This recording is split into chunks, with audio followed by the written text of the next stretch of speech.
கோழி பிரியாணினா பிரியாணி தான். என்ன செய்யுது? நீ எதையா விட்டு வச்ச? இந்த கோழி வச்சு சூப் வைக்கிற என்ன கனம் கணக்கு தெரியுமா? போடா போடா. நல்லா மசாலா போட்டு குருமா வச்சா ஜில்லுன்னு இருக்கும். ஜில்லுன்னு இருக்கும். கிளவி கொடுப்பாளா?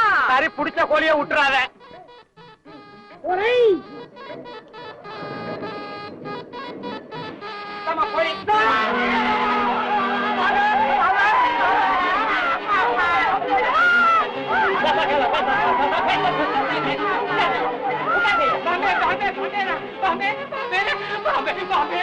பாம்பை பார்த்துட்டு பயப்படுறாங்க. பாம்பை லட்டு மாதிரி சாப்பிடுறாங்க. என்ன பேசுறீங்களா? இந்த அடி நீ அடி.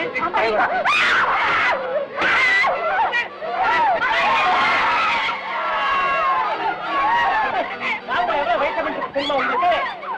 நல்லா நான்கு மாதிரி வறுத்து குழம்பு பாம்பை பார்த்து ஏன் போட்டு போவோம்.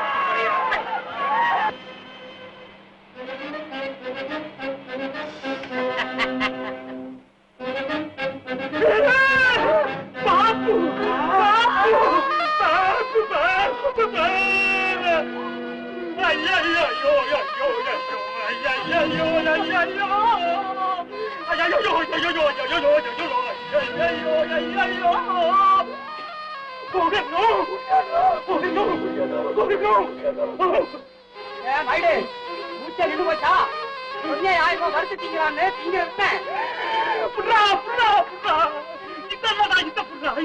பிடிக்க மாட்டாப்பா. நீ தகரா புடிச்சு அங்க பிடிச்ச இங்க ஸ்டீரிங் மேல இருக்குதுப்பா. ஸ்டீரிங் தொட்டாதான் நீ ஒடிச்சிய. நம்ம சொல்ல பார்த்தா புடுறா புடுறா. எனக்கு தெரியாதுமா, உன்னதான் பாதுகாது. பாம்புனா படை நடக்கும். எனக்கு தொடையா நடக்குது. நீயாச்சும் பாம்பாட்டே. முத்துசாமி முத்துசாமி. அரே முத்துசாமி வாடா, கிட்ட வாடா. என்ன சாமி அது பயந்த மாதிரி? அது என்ன போய் பண்ணிவிட இப்படி பயந்துக்கு நிக்கிற சாமி? குமாரி சாமி பயப்படாது, பயப்படாத சாமி, பயப்படாத சாமி. அது என்ன சாமி பண்ணிவிட? சாமிக்கு ஒரு முத்து குடுறா. முத்து குடுறா.